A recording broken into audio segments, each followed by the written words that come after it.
Nel 2024 sono state oltre 4.000 le persone assistite a domicilio in Friuli, Venezia e Giulia nell'ambito delle cure palliative, l'82% con patologie oncologiche e il 17,8% affette da malattie croniche non oncologiche. A questi si aggiungono 1.230 ricoveri negli hospice regionali, dove la prevalenza di pazienti oncologici ha raggiunto l'89%. Sono alcuni dei dati contenuti nel nuovo piano regionale delle cure palliative 2025-2027, approvato all'unanimità dalla terza commissione consigliare del Consiglio regionale.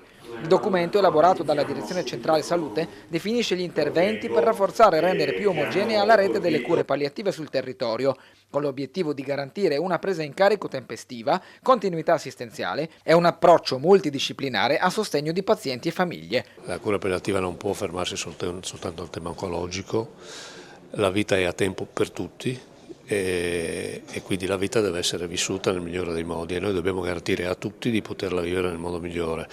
Per coloro che sono colpiti da malattie che evidentemente portano al fine vita, per gli affetti che stanno intorno a queste persone, quindi è una cosa molto complessa che ha a che fare anche con scelte conseguenti. Non si può dire di essere d'accordo a prescindere con queste cose e poi non essere conseguenti con i modelli di riorganizzazione che diventano necessari. Il piano prevede quindi il potenziamento delle unità domiciliari con copertura 24 ore su 24 e 7 giorni su 7 e l'aumento dei posti letto negli hospice per raggiungere gli standard previsti. Sono inoltre nel piano il rafforzamento delle attività ambulatoriali, una più stretta collaborazione tra ospedale, territorio e medici di base, l'utilizzo della telemedicina e il coinvolgimento del terzo settore.